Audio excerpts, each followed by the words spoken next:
जब मैं विदा ले रहा हूँ तो मेरे हृदय में अनेक पुरानी स्मृतियाँ उमड़ रही हैं।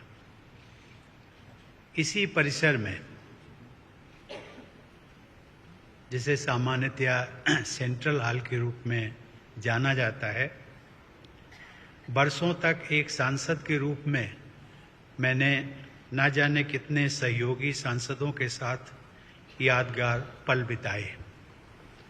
5 साल पहले इसी सेंट्रल हॉल में मैंने राष्ट्रपति के पद की शपथ ली थी। सांसद होने के नाते आप सभी का इस लोकतंत्र के मंदिर में एक प्रतिष्ठित स्थान है और मेरे हृदय में भी आप सबके लिए एक विशेष स्थान है और सदैव बना रहेगा।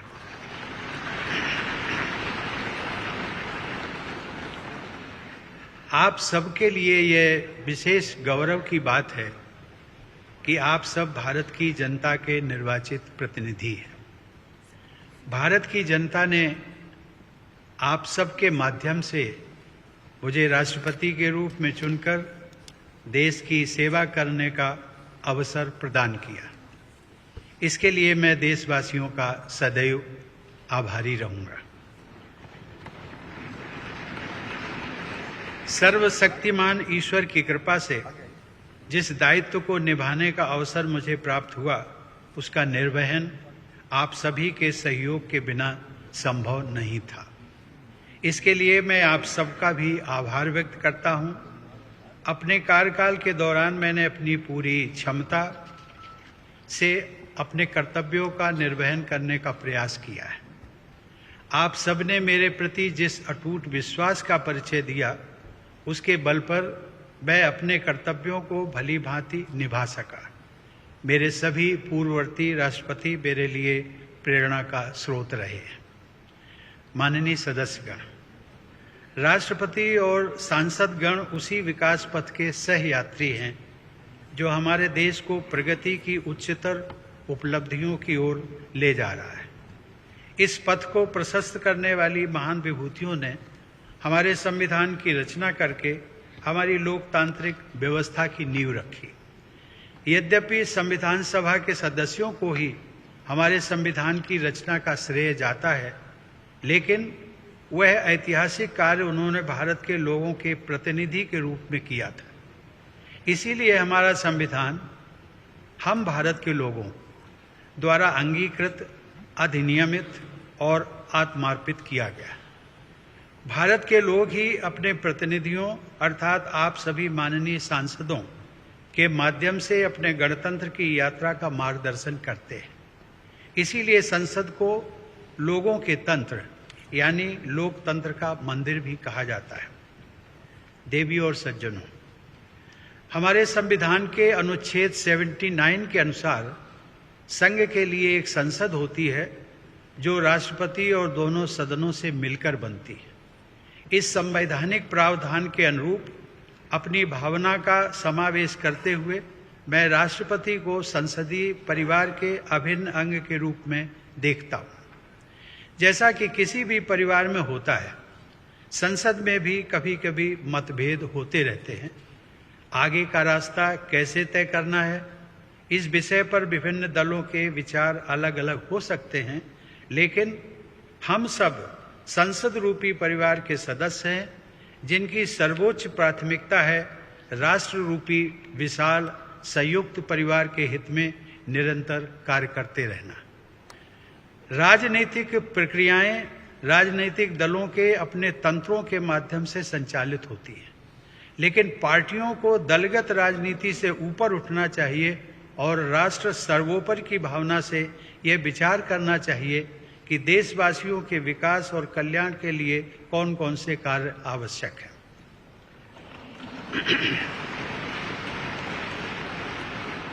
जब हम पूरे राष्ट्र को एक विशाल संयुक्त परिवार के रूप में देखते हैं तो ये समझ में आता है कि पारिवारिक मतभेदों को सुलझाने के अनेक रास्ते हो सकते हैं जो शांति, सद्भाव और संवाद पर आधारित होते हैं।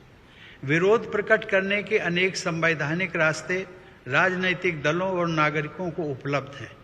राष्ट्रपिता महात्मा गांधी ने अपने उद्देश्यों को प्राप्त करने के लिए शांति और अहिंसा पर आधारित सत्याग्रह के अस्त्र का इस्तेमाल किया था, लेकिन वे दूसरे पक्ष का सम्मान भी करते थे।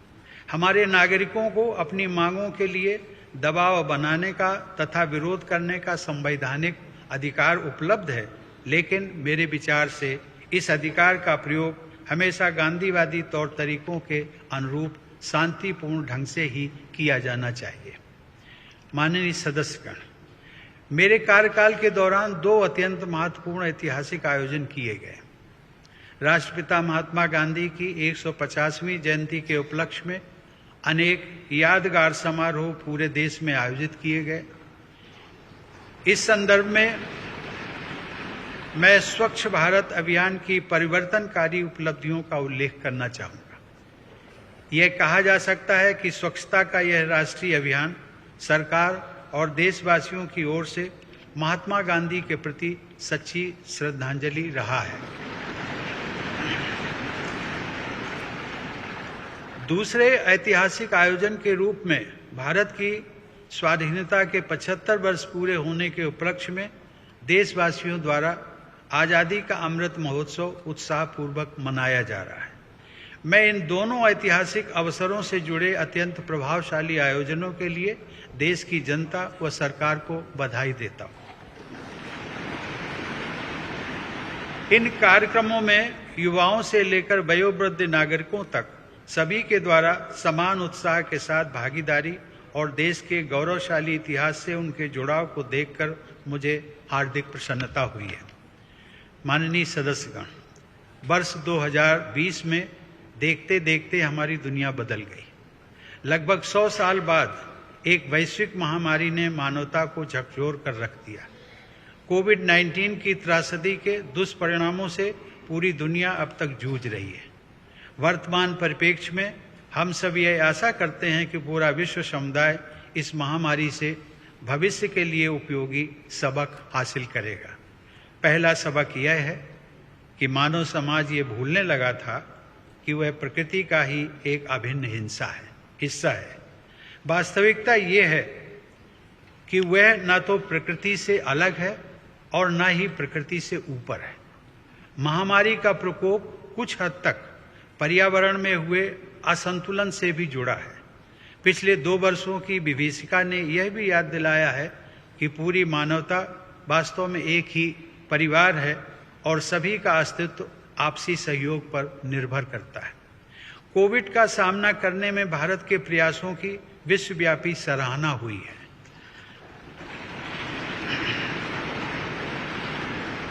सबके प्रयास से हमने केवल 18 महीने में ही 200 करोड़ वैक्सीन लगाने का लक्ष्य प्राप्त किया है।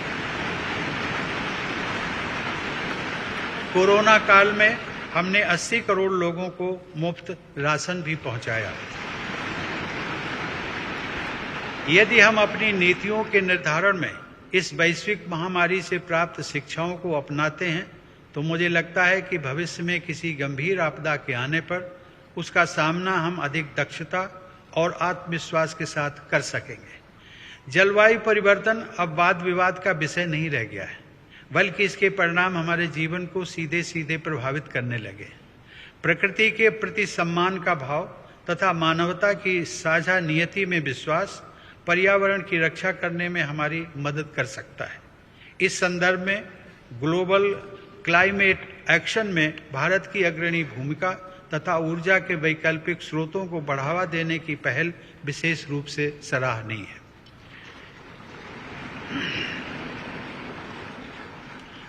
माननीय सदस्यगण, जब मैं जन सेवक के रूप में अपने और सरकार के प्रयासों के बारे में सोचता हूं तथा अपनी पूरी पीढ़ी की ओर से विचार करता हूं, तो हमें यह स्वीकार करना पड़ता है कि समाज के हाशिए पर जीवन यापन करने वाले लोगों के जीवन स्तर को बेहतर बनाने के लिए हालांकि बहुत कुछ किया गया है, लेकिन अभी भी बहुत कुछ किया जाना बाकी है।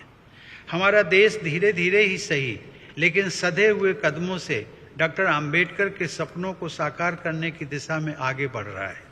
मैं मिट्टी से बने एक कच्चे घर में पला बढ़ा हूं, लेकिन अब ऐसे बच्चों की संख्या बहुत कम हो गई है जिन्हें आज भी उन कच्चे घरों में रहना पड़ता है जिनमें छत से पानी टपकता हो।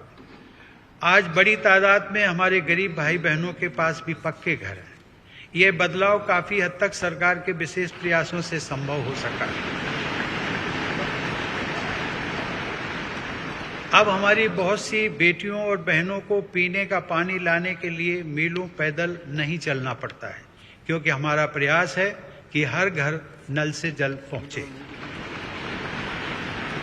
हमने घर घर में टॉयलेट्स भी बनवाए हैं, जो एक स्वच्छ और स्वस्थ भारत के निर्माण की नींव डाल रहे हैं।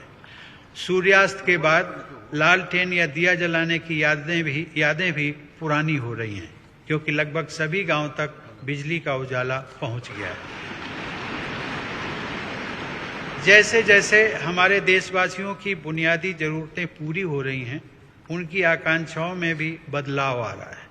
इस बदलाव का बड़ा रोचक एहसास पिछले महीने ही मैंने अपनी वृंदावन यात्रा के दौरान देखा, जब वहाँ एक वृद्धा आश्रम में रहने वाली एक महिला ने मुझसे हेलीकॉप्टर की सवारी कराने का अनुरोध किया। आज सामान्य देशवासियों के सपनों को उड़ान मिल रही है। यह बदलाव भेदभाव रहित सुशासन द्वारा ही संभव हो सका है। सामान्य जन के जीवन को बेहतर बनाने वाली ये समावेशी प्रगति बाबा साहब आम्बेडकर की परिकल्पना के सर्वथा अनुरूप है। महिलाओं में सशक्तिकरण की भावना को निरंतर मजबूत होते देखकर मुझे विशेष संतोष का अनुभव होता है। यह सशक्तिकरण युवा पीढ़ी की हमारी बेटियों को और आगे बढ़ा रहा है। मैंने जितने दीक्षांत समारोहों में भाग लिया है, उनमें से अधिकांश संस्थानों में मैंने देखा है कि बेटियों का प्रदर्शन लड़कों से बेहतर रहा है। मुझे विश्वास है कि राष्ट्रीय शिक्षा नीति 2020 इस बदलाव को और तेजी से आगे बढ़ाएगी। मेरा मानना है कि आने वाले वर्षों में महिला सशक्तिकरण से हमारा समाज और अधिक मजबूत होगा। स्त्री पुरुष के बीच समानता के इस अभियान का प्रभाव अन्य क्षेत्रों में हो रही प्रगति में भी परिलक्षित होता है। माननीय सदस्यगण, अपनी बात समाप्त करने से पहले मैं राष्ट्रपति पद के लिए नवनिर्वाचित श्रीमती द्रौपदी मुर्मू को हार्दिक बधाई और शुभकामनाएं देता हूं।